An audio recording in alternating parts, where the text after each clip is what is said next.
सभी को मेरा राधे राधे। बच्चों, आपका एएसएमजी ग्रुप में स्वागत है। बच्चों, आज की ये जो कॉम्पिटिटिव एग्ज़ाम के हैं, जो आपके टीजीटी वगैरह के हैं, सारे कॉम्पिटिटिव एग्ज़ाम के क्वेश्चन आंसर हैं, इसको देखिएगा। देखिए, सबसे पहला क्वेश्चन बच्चों है आपका 72 मेलों का वर्णन किस विद्वान द्वारा किया गया है। तो ऑप्शन आपका है शारंगदेव, अहोबल, वेंकटमुखी और रामामाते। तो इसका ऑप्शन तो बच्चों होगा वेंकटमुखी, ठीक है, लेकिन जो गलत ऑप्शन लिखा हुआ था नंबर 1 तो गलत है। इसका ऑप्शन है जो 3 ही होगा, वेंकटमुखी। वेंकटमुखी एक भारतीय कवि, संगीतकार और संगीतज्ञ हैं। वेंकटमुखी ने 72 मेलों का वर्णन किया था। फिर नेक्स्ट क्वेश्चन है, जो राग एक दूसरे में प्रवेश कराए वो होता है संधि प्रकाश राग होता है, पूर्वांग प्रधान होता है, परमेल प्रवेशक होता है, रात्रिकालीन राग होता है। तो इसका ऑप्शन बच्चों नंबर 3 इसका भी यही हो जाएगा, परमेल प्रवेशक राग। जो राग एक थाट से दूसरे थाट में प्रवेश कराते हैं उसे परमेल प्रवेशक राग कहते हैं। इस राग का उदाहरण जयजयवंती राग है। इसका गायन समय रात्रि के अंतिम प्रहर का अंतिम भाग है। फिर नेक्स्ट क्वेश्चन है बच्चों, तानसेन की वंश एवं शिष्य परंपरा किस घराने के नाम से जानी जाती है। तो क्या आगरा घराना होता है, सैनी घराना होता है, जयपुर घराना होता है या किराना घराना होता है। तो ऑप्शन आपका हो गया 2, आपका हो गया सैनी घराना। तानसेन की वंश एवं शिष्य परंपरा सैनी घराने के नाम से जानी जाती है। तानसेन की गुरु परंपरा ध्रुपद गायन शैली की ही थी। उसी के अनुसार तानसेन भी एक उच्च कोटि के कलावंत थे। तानसेन कलावंत नामक संगीत जीवी जाति में उत्पन्न हुए। इससे पिछले वीडियो में हमने, आप देखिएगा सर्च करके, तो कलावंत की परिभाषा बच्चों शॉर्ट डेफिनेशन में बताई हुई है। तो सब लोग है जो, आप लोग है जो हमारे शॉर्ट्स वीडियो जितना आप पढ़ेंगे उतना ही आपको है जो नोटेशन वगैरह है जो सब आपको लर्न हो जाएगा। जो नोट्स बनाते हैं वो लर्न हो जाएगा। और वीडियोस देखा करिए, जिससे कि है जो हम आपको अच्छे से एक्सप्लेन कर देते हैं और एक क्वेश्चन से ही बहुत सारे क्वेश्चन बनते हैं, ठीक है। तो बच्चों प्लीज़ हमारे चैनल को लाइक, शेयर और सब्सक्राइब भी कर दीजिएगा। Thank you. चलिए आगे शुरुआत करते हैं बच्चों। केवल विलंबित ख्याल में प्रयोग होने वाली ताल कौन सी है। 3 ताल, पंजाबी, एक ताल या तिलवाड़ा ताल। तो ऑप्शन आपका हो जाएगा नंबर 3, एक ताल।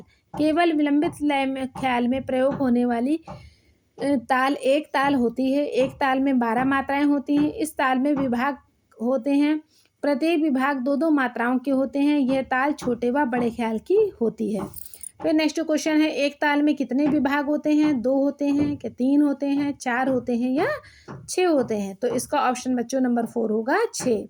एक ताल में 6 विभाग होते हैं ना, देखो 12 मात्राएं होती हैं और 6 विभाग होते हैं, तभी तो 2 से, और हर विभाग 2-2 मात्रा का होता है। 2 छंग 12 इस तरह से हो गया आपका, ठीक है। तो जो ताल वाला ऑप्शन बनाया है वो जो वीडियो हमने बनाया है उसको भी आप देख लीजिएगा।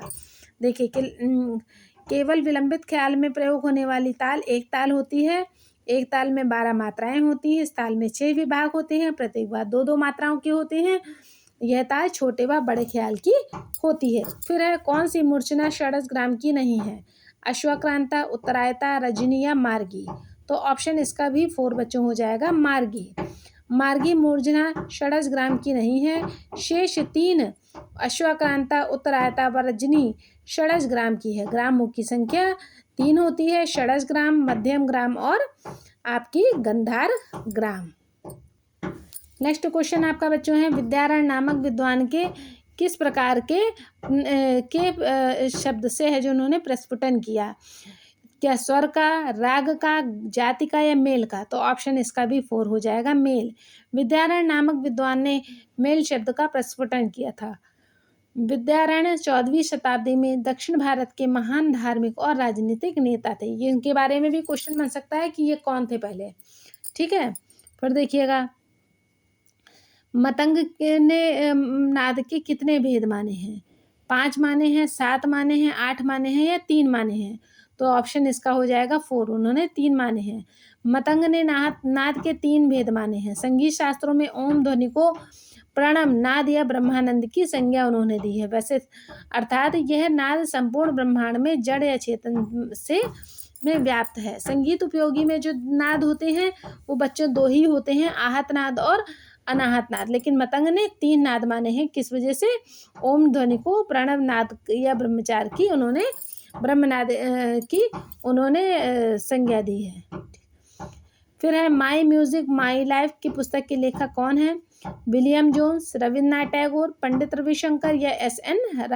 रातन माई म्यूजिक माई लाइफ पुस्तक के लेखक पंडित रविशंकर हैं। पंडित रविशंकर एक सितार वादक और संगीतज्ञ थे। इन्होंने भारत सरकार द्वारा भारत रत्न 3 बार ग्रैमी पुरस्कार से इन्हें नवाजा जा चुका है। देखिए इससे ये भी क्वेश्चन बच्चों बनता है कि है जो इसके पहला तो हो गया इसके लेखक कौन है, ठीक, फिर है जो ये कौन थे, फिर नेक्स्ट है भारत सरकार द्वारा है जो इन पूछ देता है कि कौन किसको है जो इनमें से जो 4 ऑप्शन दे देंगे, पूछेंगे इसमें से किसके है जो किसको है जो ग्रैमी पुरस्कार से और भारत रत्न दोनों से ही इनको नवाजा गया। फिर नेक्स्ट क्वेश्चन है तबले के बनारस बाज के जन्मदाता कौन थे? पंडित राम सहाय, जानकी सहाय, मोदू खां या भैरव सहाय। तो ऑप्शन इसका नंबर 1 हो जाएगा राम सहाय। तबले के बनारस बाज के संस्थापक जन्मदाता जो भी कहे जाते हैं पंडित राम सहाय हैं। आज प्रचलित बनारस बाज लगभग 200 वर्ष पूर्व इन्होंने विकसित किया। इन्होंने संगीत गुरु दिल्ली के सिद्धार्थ खान जी के शिष्य उस्ताद मोदू खां थे। फिर षडज पंचम भाव का गणितीय मान क्या है? 3/7, 5/4, 7/4 या 11/5। तो षडज ग्राम का जो पंचम भाव का गणितीय मान है वो बच्चों होगा आपका 3/7। तो ऑप्शन नंबर आपका 1 सही हो जाएगा। फिर नेक्स्ट है मौसमी राग के अंतर्गत आता है देशकाल, भूपाल, शुद्ध कल्याण या मल्हार। तो इसका ऑप्शन क्या हो जाएगा? इसका ऑप्शन हो जाएगा 4। देखिए कई बार हमने आपको बताया भी है कि मौसमी राग है जो सिर्फ 2-3 पिछले वीडियो आप देखिएगा उसमें भी चेक करिएगा, उसमें मैंने बताया हुआ है कि जो मौसमी राग जैसे ऋतु जो वर्षा ऋतु होती है ज़्यादातर उसमें गाए जाते हैं। कोई भी मल्हार आप ले लीजिए वर्षा ऋतु में ही गाया जाता है और किसी समय भी ये गाया जा सकता है, ठीक है।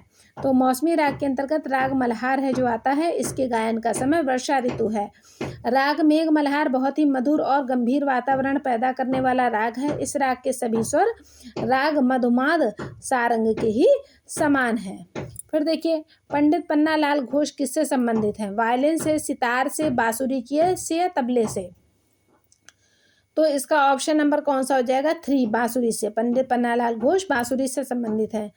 पंडित पन्नालाल घोष भारत के प्रसिद्ध बांसुरी वादक थे। उनका मूल नाम अमल ज्योति घोष था। ये भी देखिए इंपॉर्टेंट स्टेटमेंट है। मूल नाम भी है जो कई है जो सबके बहुत पूछे जाते हैं। इससे पहले हमने जो क्वेश्चन यही वाला क्वेश्चन बताया था तो उसमें है जो दिया था किसी और का भी है जो उन्होंने मूल नाम पूछा था तो वो बताया था, ठीक है। अब देखिए नेक्स्ट क्वेश्चन, हाँ अमल ज्योतिष घोष था और वे अलाउद्दीन खां के शिष्य थे। फिर नेक्स्ट क्वेश्चन आपका है सारंगी का वादन किससे किया जाता है? गज से, मिजराब से, लकड़ी के टुकड़े से या में से किसी से नहीं। तो ऑप्शन नंबर इसका 1 हो जाएगा। सारंगी का वादन गज से किया जाता है। सारंगी भारतीय शास्त्रीय संगीत में वाद्य यंत्रों में 100 प्रकार की धुनों को निकालने वाला एक वाद्य यंत्र। देखिए कितनी बड़ी बात है कि जो सारंगी एक ऐसा वाद्य है जिससे आप वाद्य यंत्रों में से 100 प्रकार के धुन को भी आप निकाल सकते हैं, ऐसा वाद्य यंत्र है। इसका प्राचीन नाम सारिंदा था। ये भी देखिए इंपॉर्टेंट क्वेश्चन है जो कालांतर में सारंगी हो गया। श्रुति छंदोवती में भरत का कौन सा स्वर स्थापित है? सा है, पा है, नी है या गा है। तो ऑप्शन इसका बच्चों हो जाएगा नंबर 1 सा। श्रुति छंदोवती में भरत का सा स्वर स्थापित है। श्रुति का अर्थ वह सूक्ष्म नाद लहरी है जो कान के द्वारा सुनी जा सके। ऐसी श्रुतियाँ 6 से 7 मध्य तक अवस्थित हैं, ठीक है। सप्तक कौन से? सप्तक 7 से तार सप्तक के 7 तक की, ठीक है। फिर नेक्स्ट क्वेश्चन आपका है वीणा के तार पर शुद्ध दैवत की लंबाई होती है 28 डिग्री, 22 सही 1/3, 37 या इनमें से कोई नहीं। तो ऑप्शन इसका हो जाएगा नंबर 2 22 सही 1/3। वीणा के तार पर शुद्ध दैवत की लंबाई 22 सही 1/3 होती है। वीणा प्राचीन भारतीय वाद्य यंत्र है और यह एक तंतुवाद्य है। अभी तक आपने ये तंतुवाद्य वाले है जो क्वेश्चन है जो अभी डिफिनेशन तो मैंने बताई है बट एग्जाम्पल में आपको देखिए एक एग्जाम्पल इसका भी मिल गया वीणा का। सामान्य तौर पर वीणा में 4 तार होते हैं। फिर देखिए निम्नलिखित में से किस जोड़े की तालें मात्राओं की दृष्टि के समान है? झूमरा ताल, आड़ा 4 ताल, मतलब ऐसी कौन सी ताल है जिनकी जो मात्राएं हैं जो समान होती हैं? तो झूमरा, आड़ा 4 ताल, धमार ताल या पंजाबी ताल, मत ताल या तिलवाड़ा ताल, ये जोड़े से दी गई हैं। इनमें से कोई एक ऑप्शन आपका सही होगा।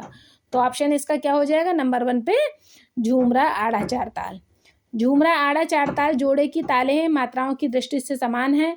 इन दोनों की तालों की मात्रा 14 होती है। इस ताल के 4 विभाग होते हैं। फिर है नंबर नेक्स्ट, वायलिन में ध्वनि की आवृत्ति कितनी होती है, 200 आवृत्ति से 9000 आवृत्ति, 275 आवृत्ति से 9000 आवृत्ति तक, ये 180 से 7500 आवृत्ति तक, या उपयुक्त में से कोई नहीं। तो ऑप्शन इसका 3 हो जाएगा, 180 आवृत्ति से 7500 आवृत्ति तक। फिर इसकी देखिए व्याख्या देखिए, वायलिन में ध्वनि की आवृत्ति 180 आवृत्ति से 7500 आवृत्ति तक होती है। तो इसका ऑप्शन 3 सही है। तार वाले वाद्य यंत्रों में वायलिन सबसे छोटा है, परंतु उसमें ऊंचे तारकत्व वाला वाद्य यंत्र है। ये पूछा जाता है क्वेश्चन, ऊंचे तारकत्व वाला जो वाद्य यंत्र वो कौन सा होता है। ठीक है, इस तरह से ये क्वेश्चन इसका आपका बनेगा।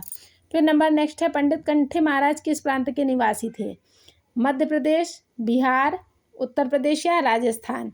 तो इसका ऑप्शन क्या हो जाएगा बच्चों, नंबर 3 हो जाएगा, उत्तर प्रदेश। पंडित कंठे महाराज भारत के प्रसिद्ध तबला वादक रहे हैं। ये बनारस घराने के थे और इनका जन्म 1880 में कबीरा चौराहे मोहल्ले वाराणसी उत्तर प्रदेश में हुआ था। नेक्स्ट क्वेश्चन आपका है, एक ताल का चक्करदार टुकड़ा दूसरे किस ताल में समान रूप से बज सकता है, 3 ताल, रूपक ताल, धमार ताल या बसंत ताल। तो ऑप्शन इसका नंबर 1 हो जाएगा, 3 ताल। एक ताल चक्करदार टुकड़ा जिसे दूसरे 3 ताल में समान रूप से बज सकता है। मतलब एक ताल का जो चक्करदार टुकड़ा है दूसरे बार से जो मतलब दूसरे उसमें है जो 3 ताल में है जो समान रूप से वो बज सकता है। 3 ताल 16 मात्रा की ताल होती है। इस ताल में 4 विभाग होते हैं। तबले में सर्वाधिक गत किसमें है, अजराना, लखनऊ, दिल्ली या फर्रुखाबाद। तो ऑप्शन इसका नंबर 4 हो जाएगा, फर्रुखाबाद।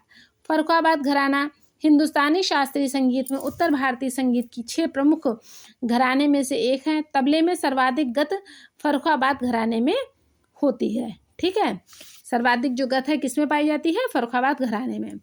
फिर है, क्रियानांतर विश्रांति लय नामक श्लोक किसका है, क्या अमर घोष का है, डॉक्टर अरुण सेन का है, या रत्नाकर का है, या अहोबल का है। तो इसका ऑप्शन नंबर क्या हो जाएगा बच्चों, नंबर 1 पे अमर घोष। क्रियानांतर विश्रांति लय नामक श्लोक है जो अमर घोष का है।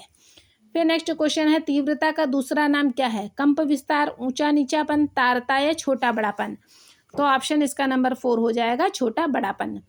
तीव्रता का दूसरा नाम छोटा बड़ापन है। संगीत में तीव्रता को इसी नाम से जानते हैं। फिर नेक्स्ट क्वेश्चन है कि बांसुरी में नीचे का 5वां सुराख कौन सा सुनाई देगा, रे, नी, धा या गा। तो ऑप्शन इसका नंबर 4 हो जाएगा, गा। बांसुरी में नीचे का 5वां सुराख पर गा सुनाई देगा। जब यंत्र के छिद्र के आर पार वायु धारा प्रवाहित की जाती है तो इसमें है जो छिद्र पर वायु कंपन होने के कारण बांसुरी ध्वन उत्पन्न करती है। फिर है, परन क्रिया जो होती है किस विधा से संबंधित होती है, नृत्य से, गायन से, तबले से या सितार से। तो ऑप्शन इसका हो जाएगा 3, तबला। तबला भारतीय संगीत में प्रयोग होने वाला एक ताल वाद्य है जो मुख्य रूप से दक्षिण एशियाई क्षेत्रों में बहुत ही प्रचलित है। परन क्रिया ही है जो तबला की एक विधा है। तो बच्चों देख रहे हैं आप, हम आपको क्वेश्चन है जो कितने अपनी समझ में तो बहुत अच्छे से हम समझा रहे हैं। आपको कोई डाउट रहता है तो आप कमेंट में आप हमको करके बता सकते हैं। और प्लीज़ हमारे चैनल को लाइक और सब्सक्राइब और शेयर ज़रूर करिएगा। Thank you, have a nice day. आपका दिन शुभ हो।